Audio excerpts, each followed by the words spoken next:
Hello again, listeners, and welcome back to the Kotu Classic. This is Game Week 2 preview. The recording on today is Thursday for me here in the US, 7 a.m. Chama, I think we are in the same day, at least for now, Yeah, in at least Japan. for now, for another hour at least. Yeah, we are at 11 p.m. at night. Okay, So, that's good. That's good. So let's jump right into the results. FPL is back. The conversation is back again. Some shocking news. Those of us here, we are sleeping. Some of you guys over there, we are lucky enough to have some of the news about some of these leaks. So yeah, some results. I think the first game was Burnley, Man City. Of course, Man City won 3-0. mm-hmm. That was on Friday here, so I think that one I was a bit busy, couldn't watch it, but it was on Friday. The important one also was Arsenal, Nottingham Forest. This was the one that had the leak, right? That Gabriel wasn't going to start. Mm-hmm. Yeah, so I woke up and I saw, like I was saying before, I just saw a bunch of teams with Saliba. I was wondering what happened. Everybody was propping up Gabriel to start because obviously he's never really the one to get dropped from the team. Saliba is in and out with injuries and stuff like that. So when I woke up and I saw that he wasn't playing, I was like, man, this is you choose him because he's ever present in the team, and then they drop him for no reason at all because he wasn't even injured. So yeah. Um, what other games did you watch in Game Week 1? Well, yeah. I think I did watch a lot of games in game week 1 because, of course, I missed the league. And considering the abysmal season we had last season, so Understandable, yeah. I I kind of the Man City game. I was up until the deadline, the FPL deadline. Because Mm. I was this was a bit late, around 2 a.m. here in Japan. The game started around 3 or 4, so the deadline was 2:30 in Japan. I did watch parts of that game. I did woke up around the first half when Haaland has already done the damage. The So business. yeah, and then I couldn't sleep again. Just Yeah. keeping up to keeping on my phone to see if he has scored the third one or if he has scored the fourth one. And yeah, unfortunately for me, he did not score whilst I was awake. But it was an interesting game, routine win for Man City, which I did not expect personally. I think I was expecting Burnley to give them a tougher test, but Burnley Mm. they came in and play their own game, and Man City punished them very very badly. But I did saw the Arsenal game. It was a very interesting one because I had my captain on Saka. So that was nice. I did watch the Brighton game too. Brighton were looking really good, with their new signing scoring coming off for Mitoma, and their usual suspects like Mitoma, solid match, and Ferguson also, getting on the score sheet. I know Pedro was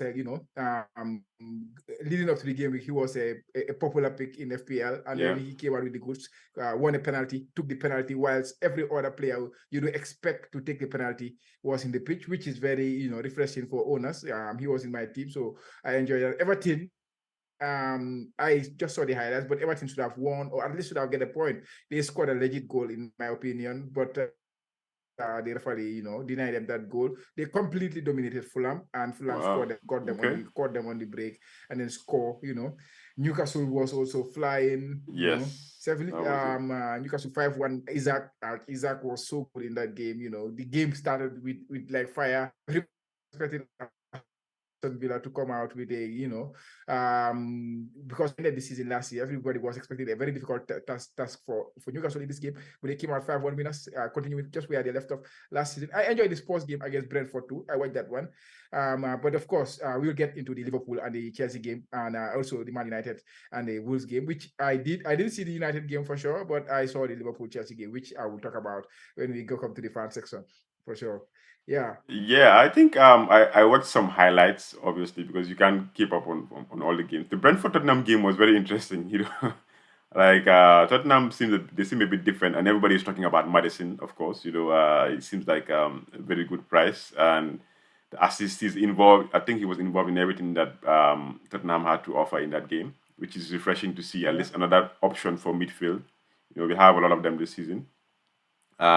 Chelsea Liverpool game, I think we'll talk about that, like you said. The Arsenal, I was expecting Arsenal to score more goals against Nottingham Forest, but I think Nottingham Forest, their defense is improving from last season. I think they are like settling well into the league, and Yeah. I was expecting more goals from Arsenal, anyways, but it wasn't meant to be. But yeah, I was that's another one. The Brighton Luton game also. I think the first half, I saw the highlights. It was a bit tough, I think, but then most of the goals came in the late in the second half, if I'm not mistaken. Yeah. Yeah, Yeah. Everton Fulham game. I would never expect that. I would think that Fulham would win it, but it seems like Everton. The result doesn't reflect what happened in the game, according to what you just said right now. So, and I heard that Fulham they are about to lose their marquee, not marquee, but their striker Mitrovic. You know, he's been angling to go to get that oil money. So finally, his wish might be granted soon enough. I don't know Yeah. how they would react to him going. I don't know whether they need to go in for another striker, but we'll see how that turns out. Newcastle, Yeah, Aston actually, Villa. I think in the game actually he was bench. What's Uh, his name? Jimenez.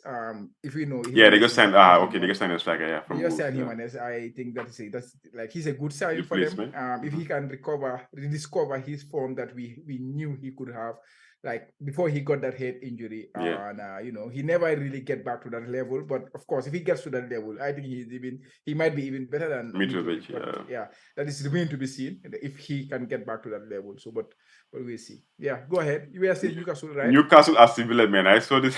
I saw the highlights. You know, the game was very interesting. I think I watched this game, but one wasn't fully focused on it. Initially, it was a bit the first two goals. I think Newcastle scored and then Aston Villa equalized. It was a, like end to end stuff. But then I think Yeah. once Mings got injured, I think it kind of made Aston Villa a bit disappointed, and then that was when everything started. Like the high line, Newcastle kept on breaking it, and they had more chances than the five that they scored. I think they could have scored more. Yeah. Yeah, so Yeah. I'm not sure if this is the thing that Aston Villa is going to stick with, but if they play against better teams, they're going to get punished for it. So watch this space. They might consider a lot of goals, but the attack is also there. I was impressed with Javi. So yeah, So let's not.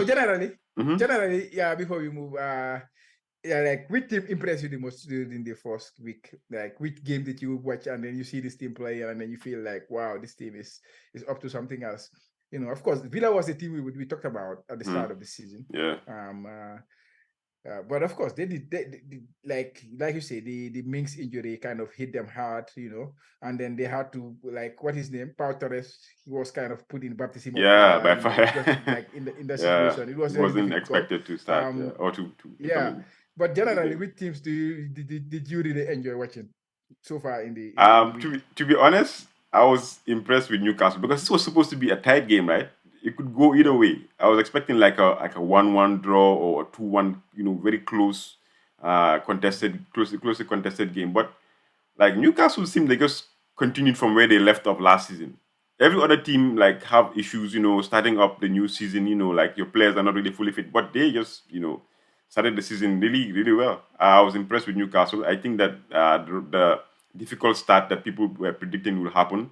I don't think it's going to be as much unless maybe when the Champions League starts, then they will have to stretch their team a bit, because have to prioritize, see which players have to play. Maybe they'll have issues with fitness, but for now, I think Newcastle is something that we have to really consider now, because they are firing, definitely.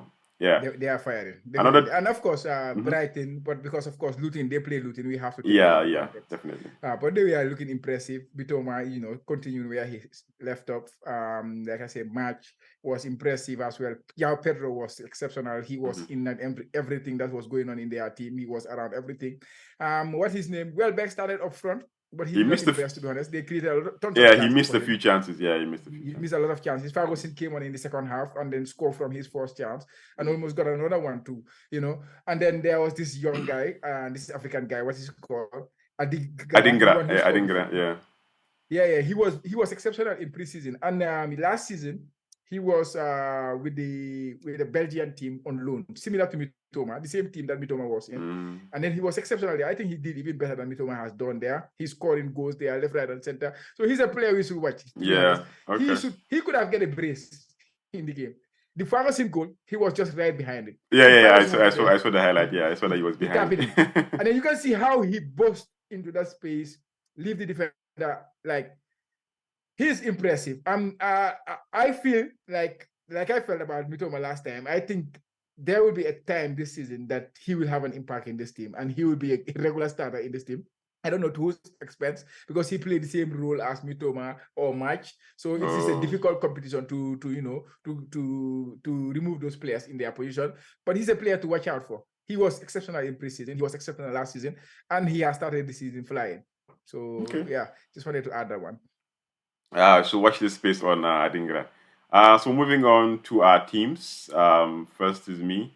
When I saw that Haaland had 13, 13 points, I was like, man, I hope I didn't make a mistake by not captaining him. But I was like, okay, there's this superstition that also made me not to captain him. Like, this is the first game week of the game week, the first match of the game week. Last season, I was a bit skeptical because every time I did that, I didn't, have a return, or it didn't really work out in my favor. So I was like, okay, let me just try this out. But apparently, that doesn't apply to Man City. so, so there we have it. I captained Saka instead. Not too bad.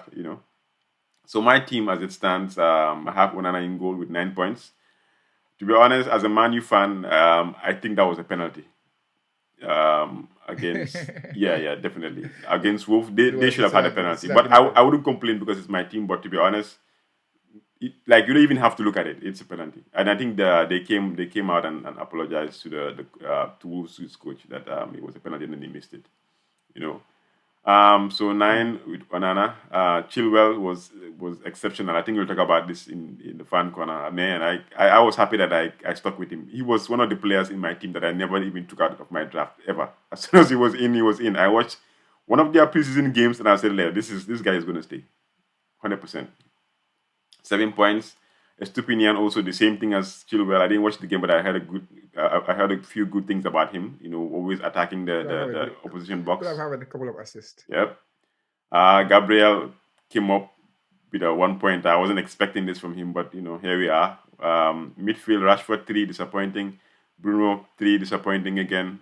Saka with the exceptional goal. My captain with 20 points. Martinelli with 5. Mitoma with 5, and then Haaland with 13 points. And Nicholas Jackson, I think he was a bit unlucky. He could have had more points. Oh, But yeah, you started with him. yeah, I did study with him. I was confident that he might get something, but he was promising. He's promising. I think I made the wrong call by benching Joao Pedro, but here we are. Um, yeah, 7 points. Baldock with 2, and then Bayer with 1 point. So 74 points game week one. I'll take that. It's not too bad. The average point was 64. So if I went with Haaland captain, it was just three more points for me. So the difference wasn't much. So that's fine. So let's move on to. I think you should have gone with Haaland, the captain. I should have, but I don't think it would have made much difference, to be honest with you. Unless he scored an extra goal, which I was hoping he did not. I was also, hoping that he didn't score. I was expecting that Saka would score 2 goals, but yeah. Moving on to your. Saka was close to getting 2 goals. Saka was close to I getting 2 goals. I Yeah. I, I, Like what do you feel about game week one? I mean, Like, how do you feel about your start? not too bad. Not too bad, to be honest. I think this is the my whole point was just start a template team and keep up with the masses. That's basically it. And then from game week 2, 3 onwards, start tweaking it because Yeah. then you get a few like players that are doing well in FPL, and you know where everybody's headed, and get there before like everybody gets to that point. And you start bringing those players in and actually start playing the game. So 1, 2, it's just to see where which players are actually like off the races quicker than everybody else. So yeah, not too Yeah. bad. I'm happy with it. So it could have been better, but you can't hope for too much. Moving on to your team. Yeah. You can see the name up top there. No No hall. Holland. Yeah. No hall. I'm not going to the hall land. Like we say. So this is Haaland. this is this is this is Chama versus Haaland season. Well, it's just an experiment. I would say it's an experiment. Not necessarily against Haaland, but I, of course, like I keep saying, I think Haaland will be the leading goal scorer in the game. Like he will have the most points, but that does not necessarily mean you cannot do well in the game without that. I believe. 100%, yeah. I believe, yeah, because at the end of the day, I believe with his price again, 14 million. If I don't captain him, he's not any value to my team. That is the thing. And if I can find a captain who can get close to what he gets, then that 14 million can be spent better somewhere else. That is my belief. And that's so true. and I kind of, it also makes me enjoy the game more without Haaland, because I can, if I don't have Haaland, I can play the game better. If I have Haaland, it's kind of boring for me. His ownership is very high, 90% and stuff like that. Even though I had plans to get him from game week 3, and but I just feel it's gonna restrict me in the way I want to play the game, so I will not enjoy the game. That's why I try to take up this experiment for me, or a challenge for me to play the season without Haaland. And now I have confirmed it on the board, and I have confirmed it, on the group and stuff like that. So I'm gonna play the season without Haaland in my team. It's gonna be fun. That's it. It's gonna be fun, man. It's gonna be it's gonna be fun. It's gonna be really fun. I feel it's gonna be really fun. I know there are gonna be weeks where he will score hat tricks here and there, but as long as he scores, like, as long as he don't outscore his points from last season, which is possible, like scoring more than 36 goals is still possible. But I'm back in there. He will not do that, but it's possible. To be honest, watching Liverpool play, when we talk about this in the fan corner, like, and Salah being so advanced and he's taking up those forward positions, it's possible Salah might rival him this season, man. Like when like not having Salah in the team, I was like, man, this is this is not easy to watch. He had a goal. We talk about that, anyways. Like, just take us through your team. We'll talk about that. Yes. My team, I started with Steele in goal, 2 points, a bit disappointing. Akanji, like I say, Stones, I was listening to Andy in the last few minutes. He said Stones was not in the team, so I just made the move easy to Akanji, because I had Akanji was going to start or stuff like that. And then you had Estepinan. I think he's like 50% plus owned for a reason, and he showed that in that game. Trent, a bit disappointing, but it could have been different, because he would have get that assist you were talking about, Salah. He would have get the assist and get some points there. And who knows, if the game had gone 2-0, how would the game have been played out? We don't know. But yeah, and then Saliba, also I got a jammy assist there from Saliba for the Saka goal, because he did not do much. He just rolled the ball and Saka did the rest. Yeah, it was a late transfer. Gabriel, which is very strange. Arsenal were playing the following day, but somebody already got the information that Gabriel will not play. And the funny thing is, Gabriel was not injured. Yeah, he wasn't injured. Yeah, he wasn't injured. The thing is, it was a tactical move from Arteta. Yeah. So it was somebody inside Arsenal, I don't know who is it, that got that information, which is scary for Arsenal. Yeah, it is. It is. To get your tactical news as a team 1 day prior to your game is very, very scary. So somebody there, I don't know who is it, like Mark say in the black box, it may be the kit man, it may be the doctor, it may be anybody. It can be anybody who even the players that play FPL. Yeah, but it has to be somebody inside, somebody from the inside who got that information, and it's scary for Arsenal. I know Arteta will be very will be fuming if he know that this information was spreading before their game starts. Then somebody in there cannot be trusted. But yeah, I benefited from it because Gabriel ended up with 1 point, and Saliba, gave me the 5 points. Quick one. I thought that this league came in. I didn't even realize that the Arsenal's games was the next day, right? So this league came in before the deadline for game week 1. Yeah, that's what I'm saying. It came 24 hours before the game. I had no idea. Not 24, at least 1 before the Man City game. Yeah, that was on Friday for us. Yeah. So it was scary. Like interesting. It was scary for Arsenal, and I'm sure Arteta will not be happy about it. But anyways, yeah. And I had Saka. I captained Saka for obvious reasons. I think he was the better captain pick. Regardless of like considering the fixture, considering he was playing at home and stuff like that, I think he was the better captain. So I think if I go back again, I will captain him again. Foden, Rashford, 3.6. I didn't see the United game, but I had that Rashford was not at his best or stuff like that. United was not at their best. No, nobody was at their best. except maybe Yeah. Varane and Wan-Bissaka. The rest were just there, man. Yeah. Honestly, Yeah, disappointing. but Memo, I'm so happy I got him. I think I like the only worry I had ahead of this fixture was his fitness because he was having a flag just before the game. Mm. But the fact that Ivan Toney is not there, Memo is gonna take the penalties. So when I saw the penalty, he took it exceptionally well, and he should have scored a brace. He had a big chance like in the 6-yard box, and then he skied it. That would have been the second goal. A good cross from Rico Henry, who could have get a couple of assists Yeah, himself. yeah, I heard about But him too. yeah, and then Salah, yeah, 5 points. It could have been way more. He hit the post. He scored a goal Unlucky, disallowed, just unlucky, man. and Unlucky. and then Klopp decided to take him off at 77 minutes. I don't know what Klopp was thinking at that point. To take out like your biggest goal threat, like just build your team around him, defend your team around him. Maybe he will not contribute much in defensively, but he was your biggest threat to score a goal again. So I don't see the point why Klopp made that decision. And Salah did not take it lightly. He did not take it well. I think that was the longest, walk for a substitute I have seen in But a long time. He was really disappointed. I've heard a few things that some people were speculating that not because it's preseason and most of these clubs traveled for their preseason. Like that's why they're having a slow start to the season. They haven't built up their fitness like they regularly do because the traveling takes a toll. So they don't want their best players to play long in game week 1 because they might risk having an injury. So I've heard a Yeah, few of course. speculation. Yeah, that they're trying to build their fitness up, slowly. But it's Salah, man. I don't know. Salah is always fit. He's not one of Salah, those yeah, players, yeah, he's that usually has playing issues like with 90 with minutes. I injuries. think Yeah, he like almost every game, every he's fit. season, He's hundred first day percent he fit. played. Yeah, Last season we traveled. Thailand, and then he came in and played the full game yeah, against yeah, Fulham, and yeah. then helped us get salvage a point in that game. So I don't know. It was just club being club there, and I did not get the point why Mm, he would take off Salah at that point at that stage in the game, at that crucial stage in the game. yeah. And yeah, I went with one striker up top. That was Sao Pedro. I had my two strikers who played against each other, Jackson and Darwin Nunes. I benched both of Bench, them. but And that was a good call. even though That was everybody good. was expecting like that game to be free flowing goals flying everywhere, which it did not end up being. It ended up being just 2 goals in it. Yeah, that was my team. 66 points. Not the best start, of course, but 66 points is a good.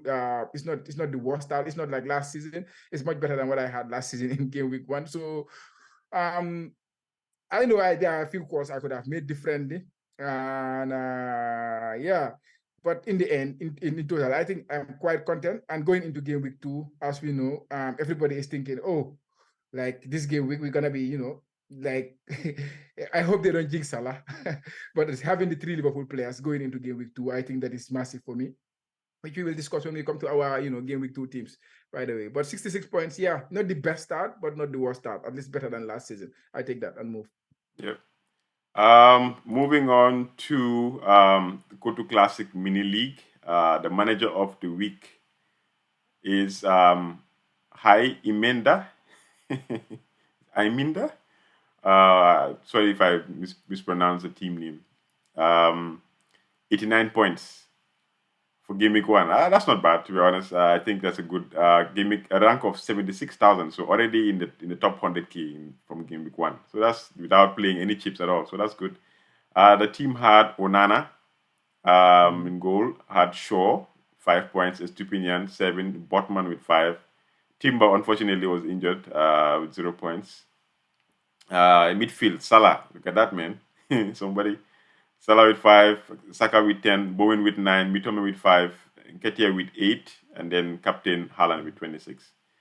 And he had He'll be a even very happy Barnes man on the going into bench, game man. week Kenny 2. Bagenda with 11 points. So, I mean, this is a very good pick. This is as good a pick as you can get in game week 1. Like all the players that they selected, apart from the injured Timber, had a return, which is good. That's nice. Yeah, that's nice. So congratulations, hi, I'm Minda. The manager name I think is Cosmas Musili.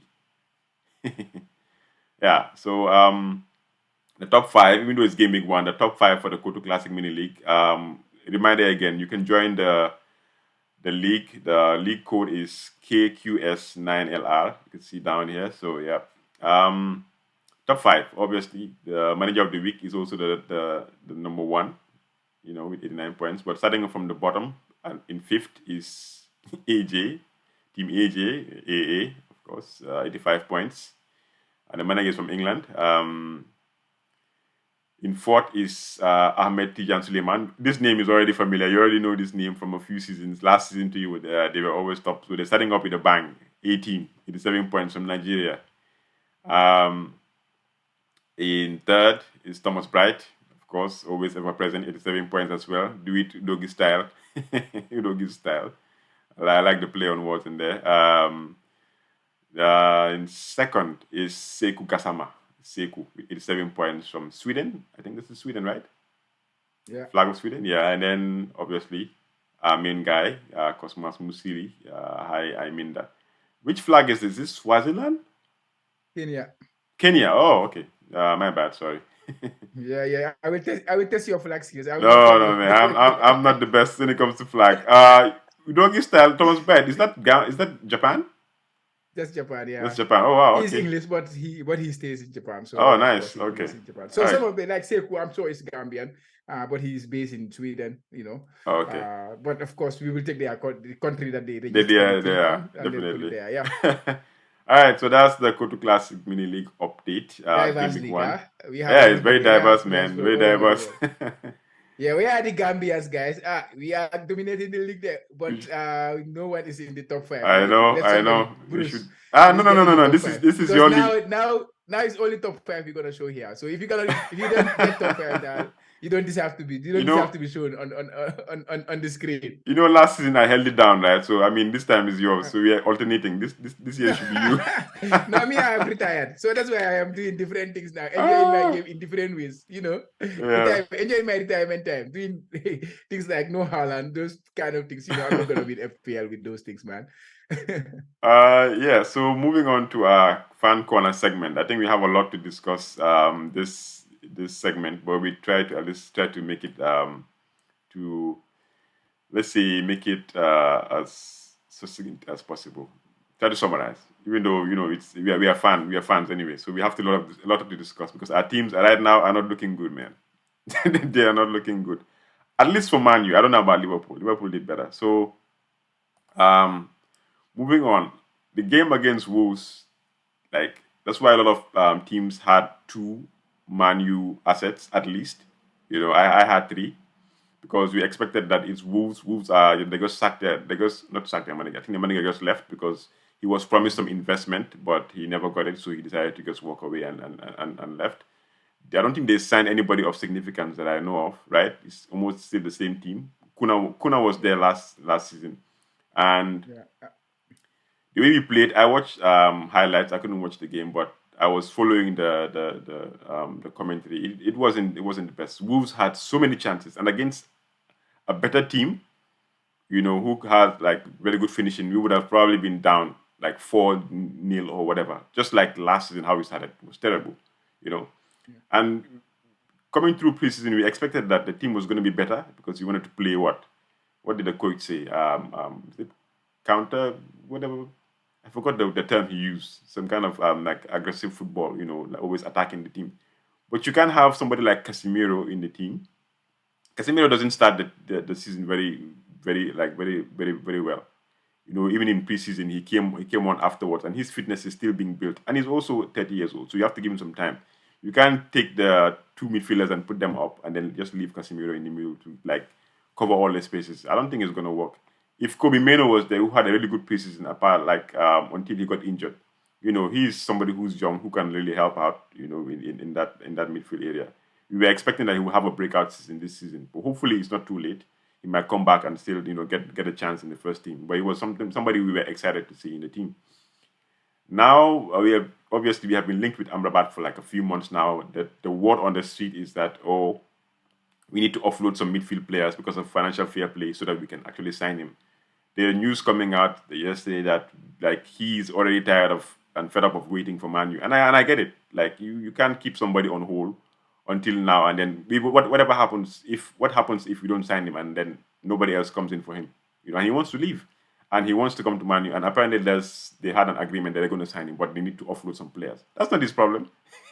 So sign the guy, man. I mean, we need midfielders. Eriksen also has a slow start, but when he came into the game against Wolves, things were better. he controlled the game. Brought some needed control in the game, and we did better. Mason Mount, people are a bit harsh on him, to be honest. Like, you don't expect him to just come and start, being impactful.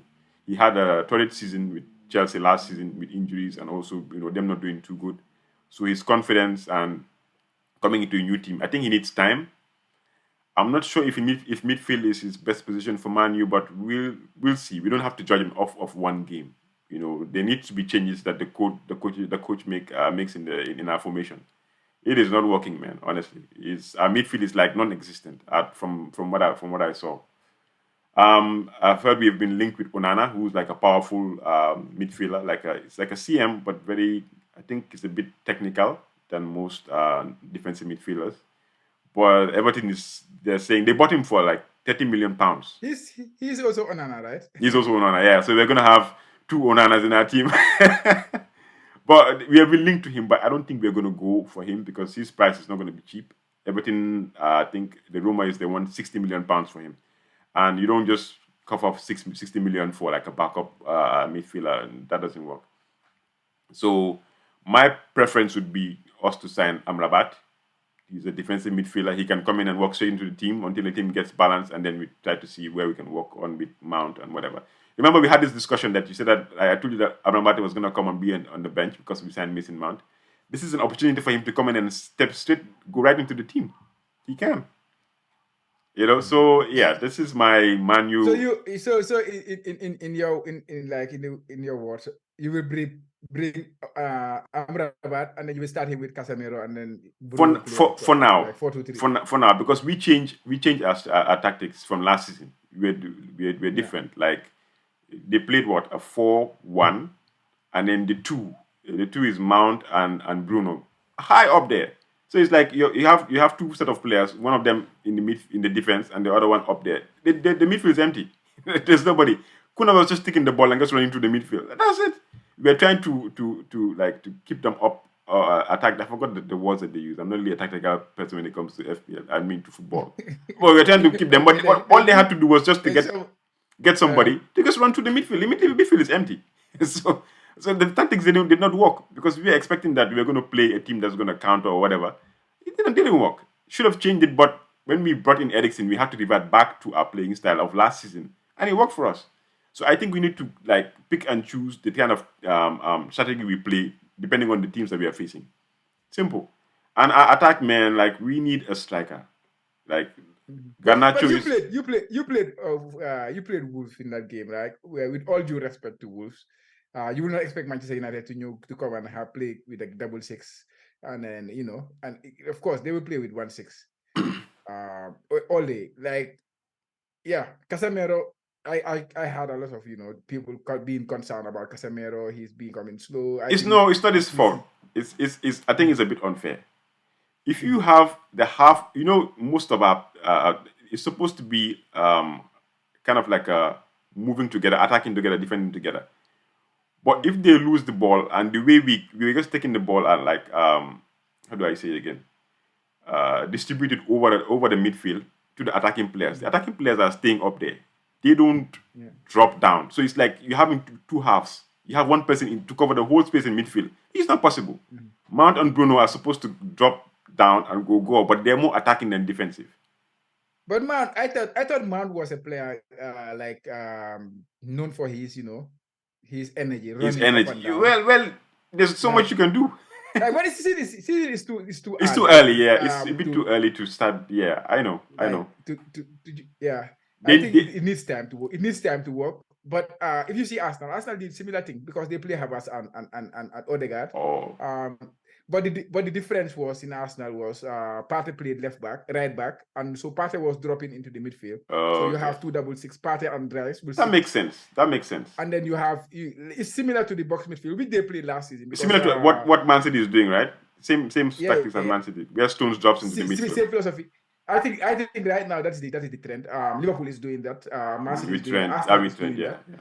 Arsenal, who like last season they did that and it worked for them because last season they were exceptional. Zinchenko, when he drops into the midfield with Partey, they dominate that midfield. You know, you see Xhaka last season. Everybody was talking about Xhaka. Why is Xhaka staying so high up the pitch, getting chances, creating chances, and stuff like that? It was because he was given that freedom to go by that 6-6 that they create. But of course, I understand your point. If you are leaving Casemiro there, and neither of your fullbacks, sure, no, because I do not watch the United game, so it's difficult for me to read what was going on in the game personally. If Shaw was staying as a left back and then Wan-Bissaka was staying as a left back, then it becomes a very huge space for Casemiro to cover. And like people are concerned about his fitness level at this moment because he's not Yeah, yet he doesn't. It's not the best his, starter. Yeah, he's not the best up starter. to the level that you would expect him to be. So yeah. But yeah, I don't know. But Onana is an interesting player. I think Amrabat. he go on. Your thoughts about our linked players? No, I said Onana. I think he's gonna be he's a player that I would say okay, he's a good player for Man United because of the qualities that he offers. For Amrabat, I think he's a good player, but in terms of qualities, I just don't see how it works with him and Casemiro because if you have those two, the only time you will want to play them together, in my opinion, is when you play Manchester City, Arsenal, or Liverpool. Those teams that are very uber attacking team, that you want to shut down their attacking players here and there. So you play that because you don't have somebody like as Manchester United are not yet started playing with that inverted fullback coming into the midfield. So other than that, I cannot see where Man United will say, okay, we prefer to play, these two defensive midfielder and then, bench one of Bruno or Mount. Or maybe you can push Mount to the right or left because he's that versatile too. But yeah, like 6-6 now it's still It's a bit football, it outdated. still happens in football. But it's very uncommon now in football because you want to have like numerical advantage in every area of the pitch. Up top, you want to have numerical advantage. In the midfield, you want to have numerical advantage, and people are being creative on how to get that numerical advantage. Managers are being creative on how to get that numerical advantage in the middle. That is what bring this, that Pep Guardiola has been, trying to decipher for a very long time, and now it is working. Arsenal is doing it very well. Liverpool is doing it very well. So yeah. Maybe Shaw. I don't know if he can do that. Shaw is a very technically gifted player. He can play like you saw last season. He played defense. He can be one of those players that drops in and becomes a 6-6. Enough about ManU. Let's jump into Liverpool. You guys have a lot to say, so please. Yeah. We have a lot to say. There's a lot going on. It has been a terrible window. It has been symbolic, I would call it. It's been a mess from the club, because of and it has not just started today. It has not just started this window. If you follow Liverpool religiously like I do, you will know that it has been coming because this started, let's say 2 seasons ago, when we just completed, I think when we just won the league or stuff like that. We were in a very, I would come here and be so braggy about Liverpool, the fact that Liverpool can win the league without signing players, and then they will want to repeat that, you get yourself into a very good level where players, and then you have this pedigree of one of the best recruitment team in the world. Teams are looking forward to you, are looking up to you, how to acquire players, how Liverpool do this kind of things, how Liverpool do this kind of those kind of things where some team that you would associate to Liverpool. And we see in this summer, like starting from last summer, we wanted to sign a midfielder. It was clear that they wanted a midfielder. And I think last season I complained about that. The manager came out and said, okay, the midfield was perfect or stuff like that, which was one problem. And then because he had his target, which was too many, and then Real Madrid thumped us on that one, get that one. Then he said, okay, Jude Bellingham is the other midfielder. These are the only two midfielders I want. Jude Bellingham, he said he was not available that summer. So you have to wait until the next summer that you buy him. This summer I come, and then you cannot even qualify for the Champions League. And all you can do is, okay, I withdraw from my Jude Bellingham signing. Now, from last summer, you don't have a plan on who you're going to replace that midfield with. Like that midfielder that you had issues with, you will never think about it that much. Of course, we brought in some 2 top players, Szoboszlai, who were the Liverpool game against Chelsea. You will see that he's very an impressive exceptional player. Yeah, very impressive. Naturally not a midfielder, but now he's been turned into a natural midfielder. And what is his name? McAllister, World Cup winner, exceptional player. And then, of course, unfortunate things happen. Henderson and Fabinho, they were unfortunate things.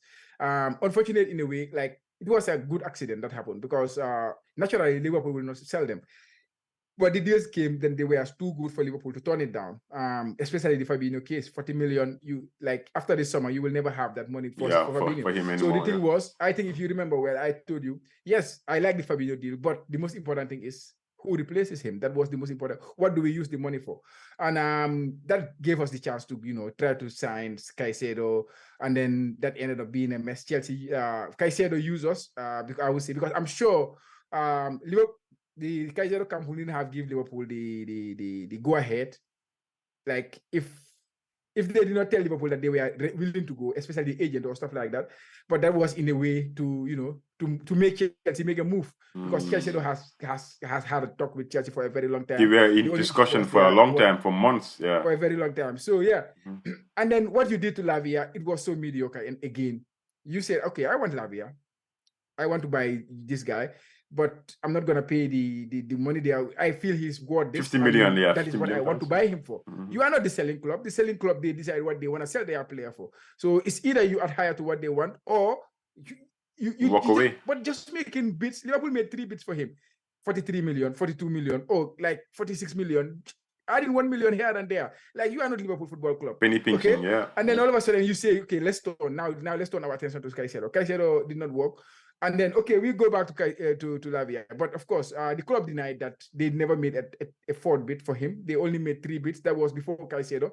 I know there are rumors, there are some reports that Liverpool had made a 60 million bid, which the club has completely denied. Because if the journalists that I trust, they already rubbish that the club has never made that bid, and I've not seen it anywhere in the Athletic too as well. So for me, they did not make that fourth bid. But who knows?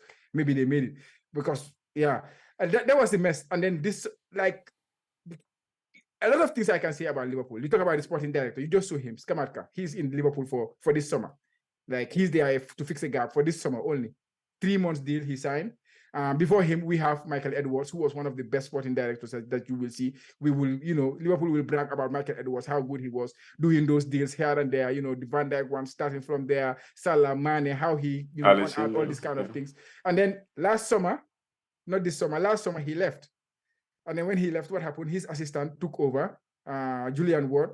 And then Julian Ward became the sporting director. Julian Ward, before his term, 1 year, he said he's leaving too. What is going on behind the scenes? Yeah, what is going on? Something is going on, yeah. What is going on? And then I was head of research. I was head of sports research, Ian Graham, who's one of the most respected people when it comes to sport research, and especially when it comes to data things and stuff like that. He's one of the most respected people. If you follow these kind of forums, this kind of discussions, like at the FB Ref, this big like Opta and stuff like that, you will see him there all the time. One of the ones who is always give the presentations and stuff like that. He's very respected. So you lose this kind of people, these influencer people, these important people, and then what you do is replace him with Scamacca. Scamacca is just like he's made to feel like, how can I say it? Just it's difficult to say, but yeah, like behind the scenes, there's a lot of things going on.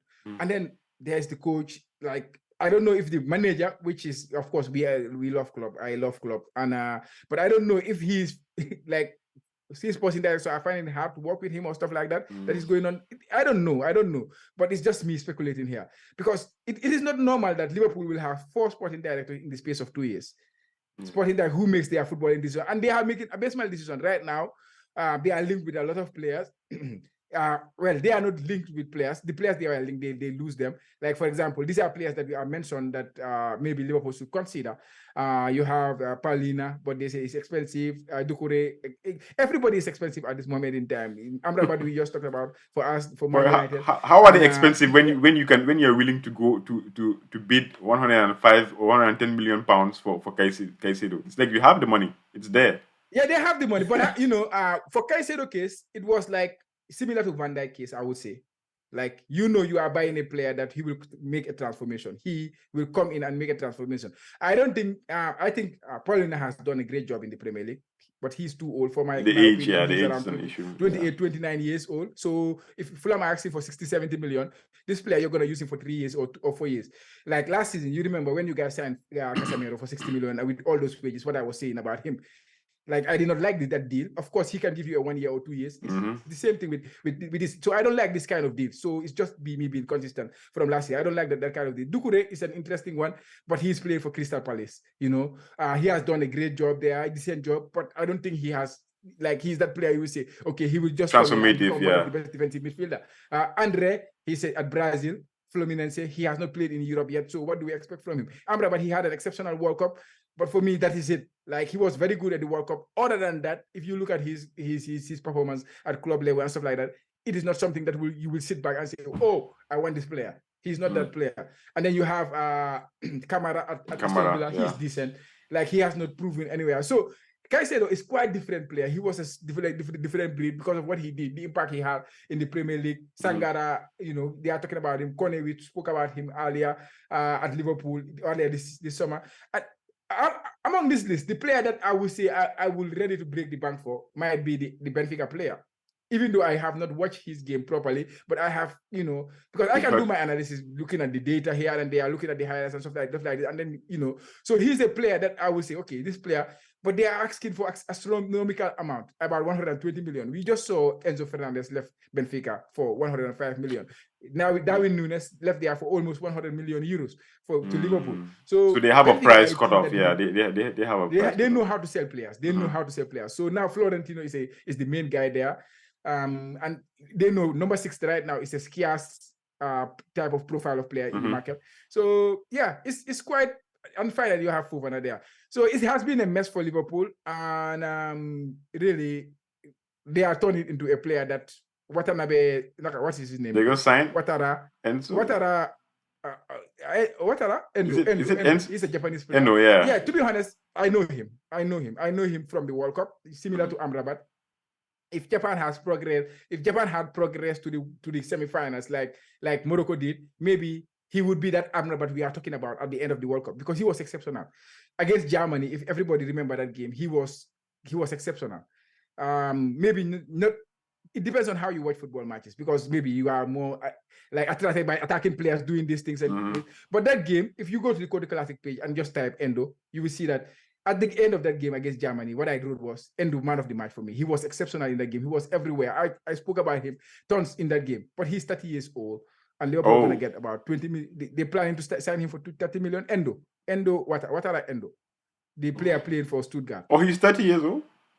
He's 30 years old. Yeah, so he's going to be a fixed gap for now, which I understand from Liverpool point of view. They want to, you know, just for this season. Let's fix the because this season the market for defensive midfield is expensive. It's just too expensive. So, I think a precedent has been set. Yeah, once I think it's a bit difficult. Once a club signs a player for that expensive price, like the precedent is already set. Like it doesn't matter if you go for a player that around that same level or that same level of talent, they're going to quote the same thing. It's Rice, as soon as Arsenal paid 105 million for Rice, that was it. I think Brighton were never going to take anything less than that, 100%.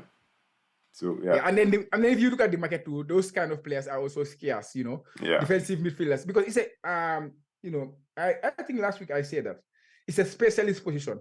Like it's a specialist position. There are a few players they are specialized on this playing this position and have all the attributes that you will need.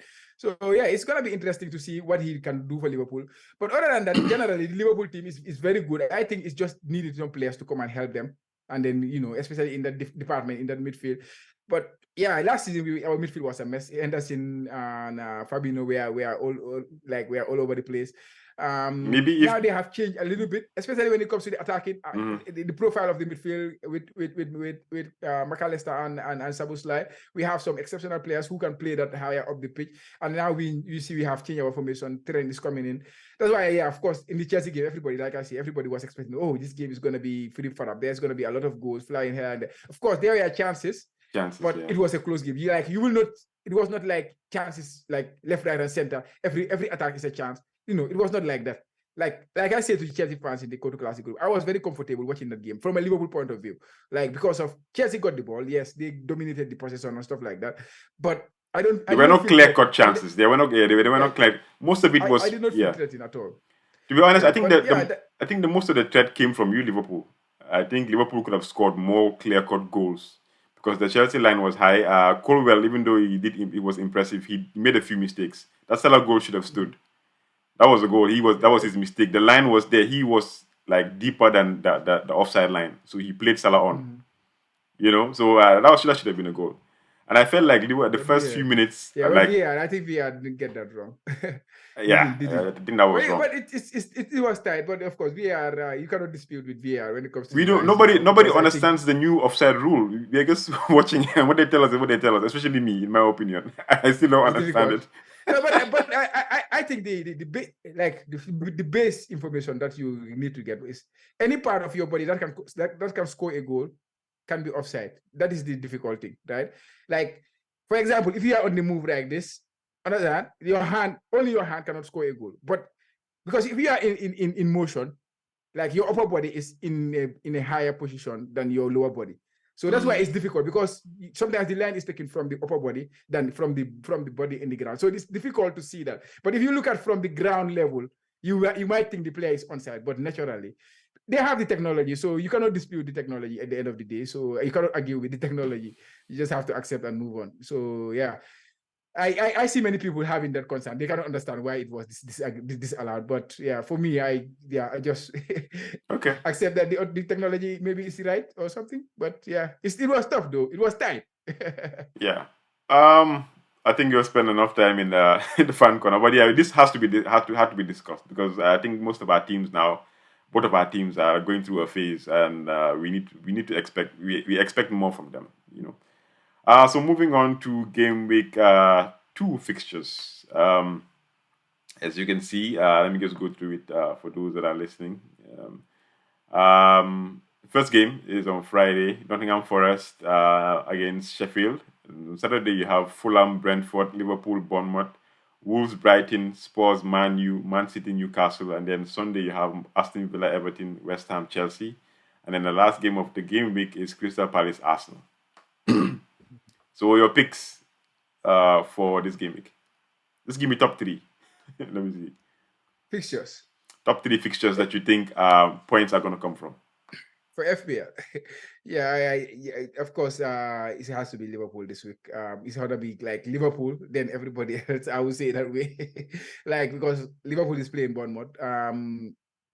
Bournemouth they did well in the first game. They have a new manager who is very impressive. I think if you look at the game week 1, they were one of the teams that press the most. They are a pressing team, as kind of they have the highest PPDA, that is passes per defensive actions or stuff like that. How many passes they allow the opponent before they engage in terms of trying to win the ball. So they don't give you a lot of time, in other words. So they were very impressive. And he's a very good manager who did very well in Spain, coming to the Premier League. I heard some people talking about him. I don't know him very well, but I've heard a lot of good things about him. So it might be difficult for Liverpool, but nonetheless, he's still in the early stage of his, Bournemouth career. So it's gonna take some time for him to, implement his ideas and stuff like that.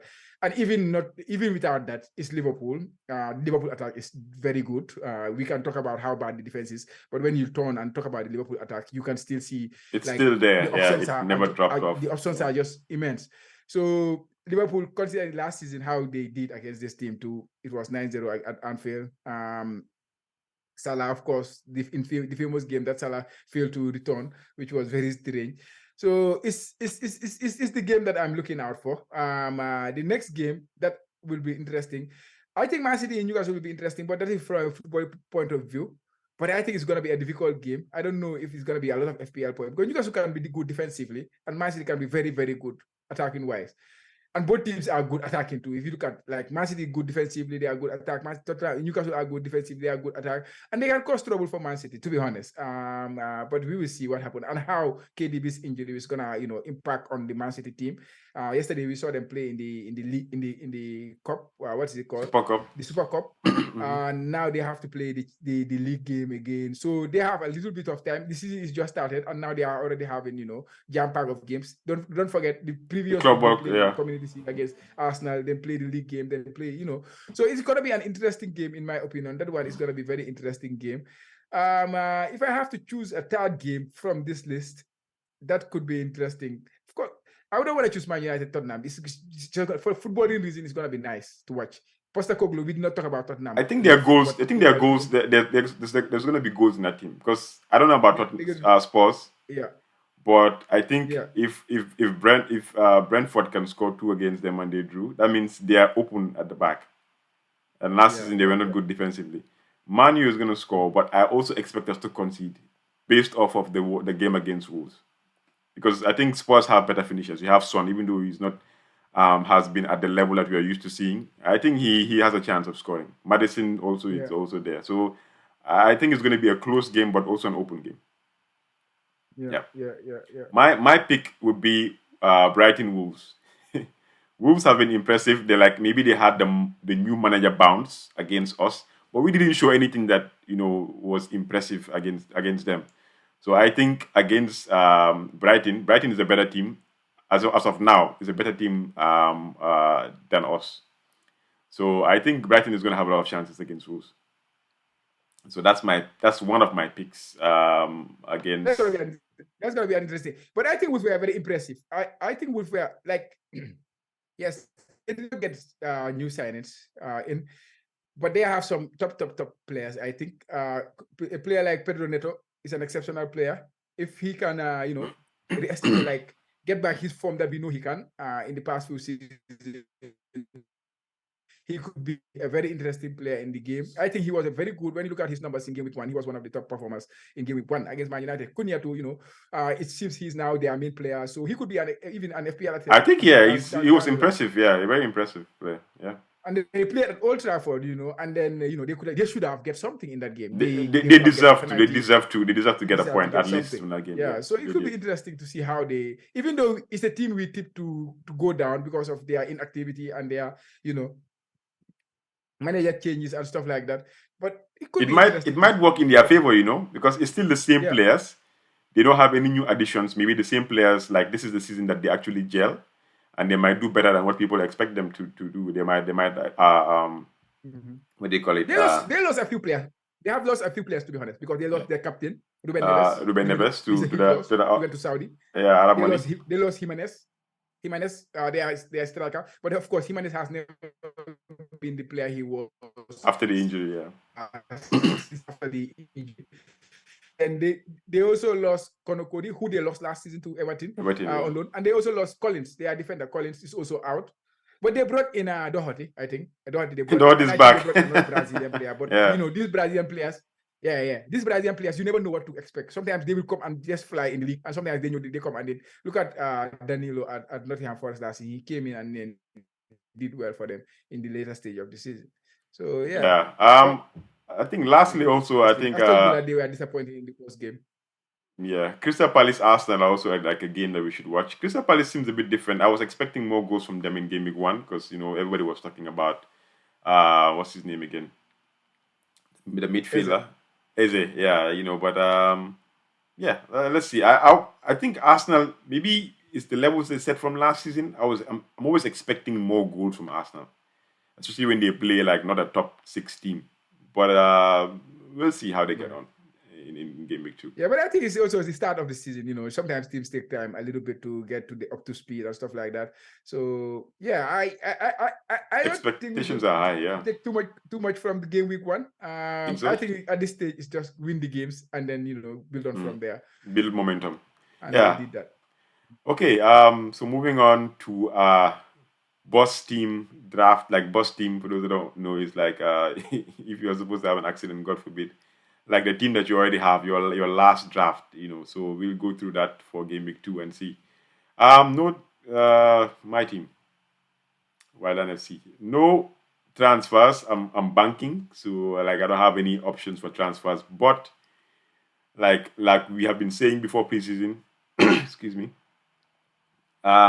Liverpool against Bournemouth is something that's interesting me. So if I want to chase the points, I might make a move from Martinelli to a Luis or a Jota. So that might be my move.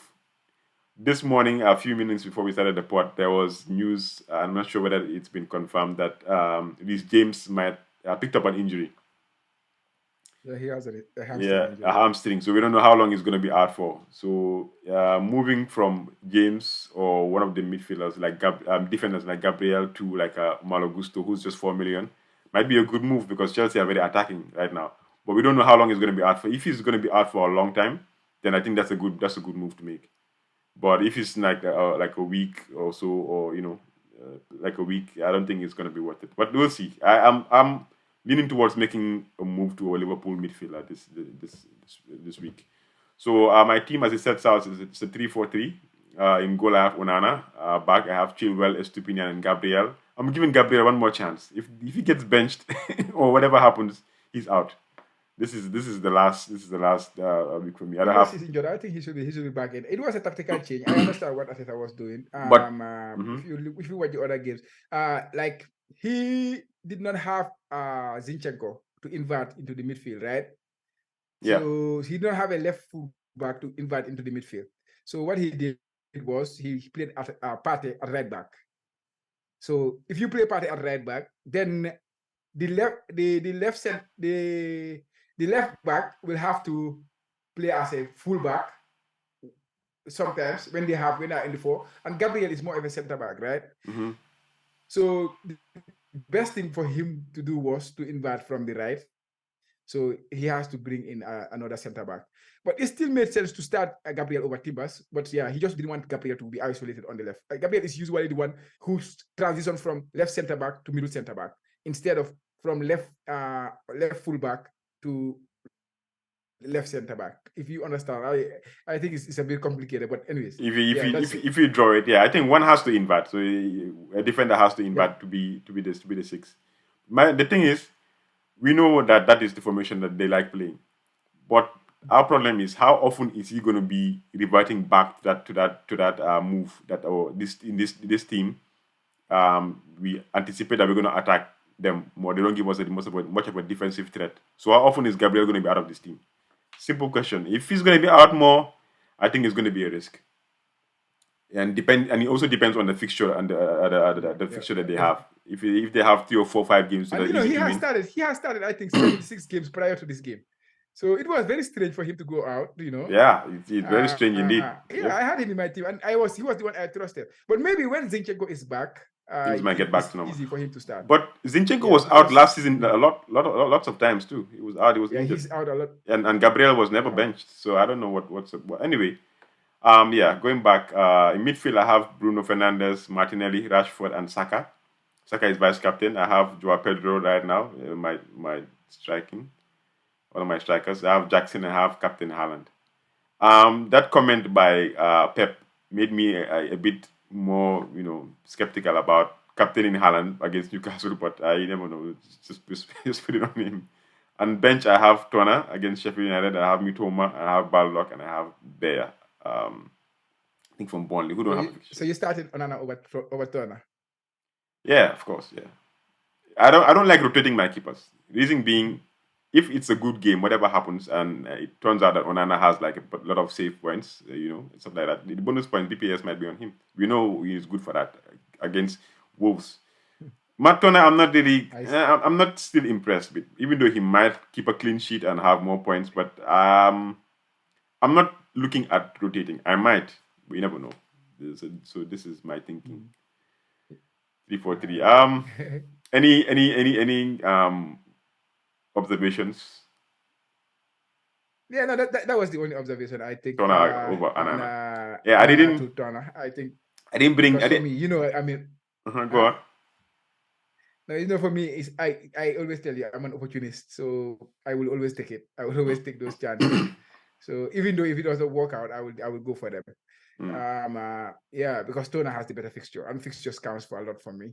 I Well, think Tottenham is gonna score. Are you I expect Tottenham to score. are you looking to rotate keepers this season? No, I always do that. Oh, really? It's always about who has the better fixture for me. As goalkeeper, captaincy, those kind of things. It's always about who has the better fixture. It's not like it doesn't work for me usually. Sometimes like Exactly. you say, Yeah. sometimes I put a lot of bench points on my keeper, but I would always go for the opportunity if I see it. That's just me as a manager. So maybe we are different in that way. You know, the thing is, like, usually Onana is 5 million, right?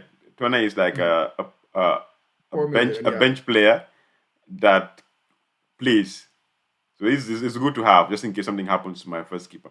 But then Yeah. if I wanted to rotate the two of them, I would probably get like a 4.5 and a 4.5. You just have two 4.5 and B.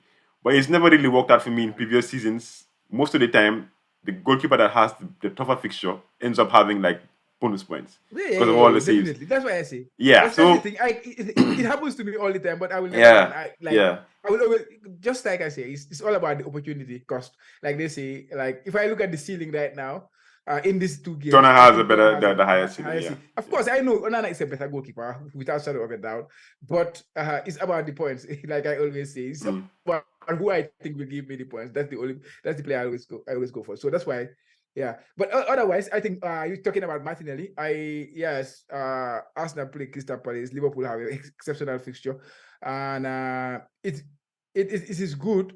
But don't forget, after this game week, then Martinelli have plays against Nottingham Forest. I don't know, Fulham, and then Liverpool play against Newcastle away. So what will you do? You gotta go back to Yeah, those yeah. players. So considering those fixtures, I Mm. think you set your team to be ready to not to ignore Liverpool in game week 2. I think you just have to go with it if that's how you set yourself, because I think it's always good to go into game week 3 with What you plan? extra transfer. But otherwise, yeah, I will not do that transfer. If I started with this fixture, if this lineup, I will not bother about Liverpool too much, even though like it could be 9-0 for Liverpool. Like you just have to ride with it. You just Uh, have to ride with that one. Ride with that one. Yeah. okay. Uh, mhm. Finally, we go to your team. Yeah, my team. Yeah, like we are discussing Tona. I have Tona and Steele. I think Steele he should have get the clean sheet. Unfortunately, they considered the penalty and he considered the goal. But yeah, I will go with Tona in my goal because he plays Sheffield United at home. I can see them winning that game like a 1-0 or stuff like this. And it can, of course, backfire and then leave it. But yeah, I will go with that. And in defense, I start with Akanji, Estopinian and Trent. Trent, I brought him purposely. This triple Liverpool was purposely for this game. And Salah in midfield, Foden, Rashford, Buemo, and Saka are going to be my midfield. And then up top, Jackson and Darwin, the two strikers I benched last game. João Pedro, who was exceptional for me, is going to be on the bench for me because they play Wolves. I think I cannot see a player I can bench him for. The only player I see Foden? who I am a bit skeptical about in this lineup, who I think João Pedro can outscore from my attack is like it's close to it might be Rashford, but Rashford is going to play Tottenham, who are going to play Highline, and Yeah. Rashford can thrive In a in this high line, Highline yeah, because definitely. Yeah. he's very good on counter. Counter. Mm. Yeah, benching João Pedro and Saliba is not something I really like. But I don't see any players that I will replace them for instead in this Let lineup. me let me. Do you have any? I Do you I see any player? I feel like Saliba for Akanji. Even though Akanji he doesn't score goal, he doesn't give you goals, does he? The best you can hope from him is just a 6 pointer, like a clean sheet, right? Yeah. Which I think is not going to happen, but possibly. So Saliba starting, if he does start, he has a higher ceiling than Akanji. That's one. Mm-hmm. I think Momo against Fulham is away though. Mm-hmm.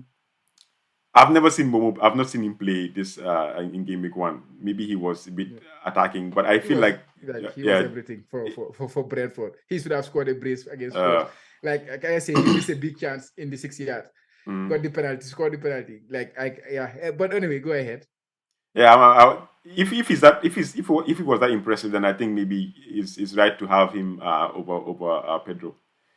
But yeah, I would love Pedro's chances against against Mbomo for me. So my changes would be Saliba for Akanji and then Joao Pedro for Mbomo. Mbomo Yeah, I think I like or I Foden. You like never. the It can be Foden too. So yeah, it depends. huh? Or Foden too.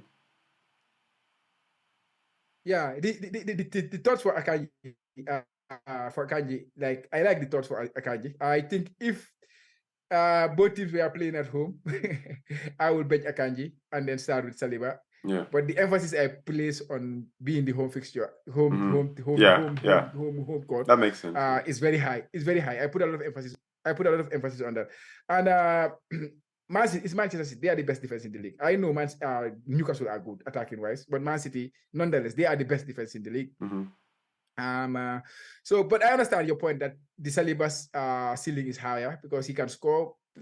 Yeah, he scores more than I think he scored last season 1 or 2 goals. I don't think I can just get a goal last season. And He was bonus, more because of a the bonus clean sheet points or the magnet clean last sheet. season too. Remember, Saliba was it 1 4.5 or something like that? Yeah. Yeah, definitely. But also, I was impressed with Crystal Palace too a little bit. So I don't know. But I might do that one. I might do the Akanji one. But for the other one, Fulham and Wolves, Mhm. I think Fulham conceded a lot of chance. They won against Everton, Mhm. but they should have lost, in my opinion. Everton completely battered them. If Everton is battering you, imagine what Mbemo can do against you. But jokes aside, Mbemo playing Fulham and with plus Mbemo being a midfielder and then João Pedro being a striker. If João Pedro score, I get 4 points. If Mbemo scores, I get 5 points. So that Yeah, also came that into also is, yeah, consideration. Why I think that's also because I think to think yeah, about. Yeah. yeah, because Fulham and Wolves are not too much different in terms of Mm. defense. I think, like, if you want to say which one is better, I think perhaps is Fulham, maybe is Wolves, maybe, even though Fulham kept the clean sheet in the first game. But like in terms of pedigree, Wolves have a better pedigree defensively than Fulham. Mm. So Fulham did well last season, but they were not a very good defensive team. Defensive team, So yeah. I would expect both teams to score. And if in terms of attack, I think Brighton is a better attacker. João Pedro was exceptional. He was everywhere in that game. I don't like the idea of benching him in this fixture. Yeah. But it's just difficult to find a player that That's I would rather not start. that's one thing I'm gonna have issues with, like, because I have so many good of a players in my first team. It's always going to be Mitoma against Joao Pedro. I don't know why I didn't think about that, but I think it's better to have somebody else and have Joao Pedro start than to trying to see which one you're going to bench, because the points can go either way. That's my issue right now. Definitely. Start Mitoma or start Joao Pedro. So either or. I think we've come to the end of the pod. It's been a Finally, but we have to talk. Last week we did not talk about the captaincy. captaincy, and Yeah, I think the best captaincy because of captaincy and stuff yeah like that, the and then we close with that. Yeah. the best captaincy option this week is Liverpool players, in my opinion, but I don't have any. So Salah is the best captain option for me right now, if you have him. So yeah, those ones, like you guys are supposed to be feasting this game week. Game week 2 is supposed to be your your week. My captaincy. Don't jinx it. Who you Okay, going no, with? I'm not jinxing it, but yeah, it's on paper it is. For me, I'm captaining Haaland for now. It might change to Saka based on what Pep said, but I think Haaland might be okay to start again. He's young, and I think he's one of those players in Man City that can actually play like with that how like we can play regardless of the turnaround time. Hopefully, hope Pep doesn't strike again. So we'll see. Yeah. Yeah, of course. I think if you have Haaland, like Haaland is never a wrong captain option. Like he will always be a good captain option. And if you have him in this particular fixture, I think unless like you say, unless you have Salah, you should not consider captaining any other one. And even if you have Salah, you can always captain Haaland and he can always outscore Salah, he's that good of a player, especially when Man City play at home. Like I tell you last week, I butted on that a bit. He was averaging 11 points per home fixture, at least 11 points per home fixture. And away from home was where he struggled a bit with 6 points, which was still good. So to get this kind of number, he scored. I think he got an assist against Newcastle last season. He got some points. Mm-hmm. Yeah, he's never a bad option, especially when he plays at home. So if you have him, you're gonna captain him. I don't think it's something that even like if he's the only if you don't have Salah, I don't think you shouldn't even debate about going with another player. But for me, of course, I played my game with one team, taking some hits, because not hits, but short-term points, like how do you call it?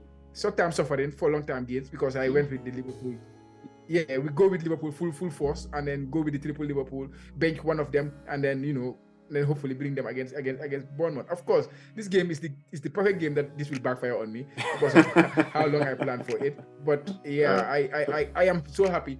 I'm so happy having 3 Liverpool players in my team. I'm sure, like any manager, will be happy to have those 3 players at this point in time. Going to not Darwin so much, because Darwin, you don't know if he will start, but I just want to take that punt on Darwin, because I think this is a fixture which requires chaos, and Darwin is about chaos. So this is a good fixture for him.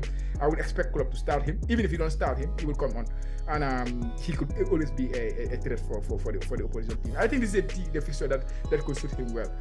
But captaincy, I think for me, since the game week, before the season started, before FPL started, I had already pinpointed Salah as my captain for this particular game week. So unless he was injured or something, I was gonna go with him. So I'm gonna stick with him, and I believe he's still the best captain for this game week.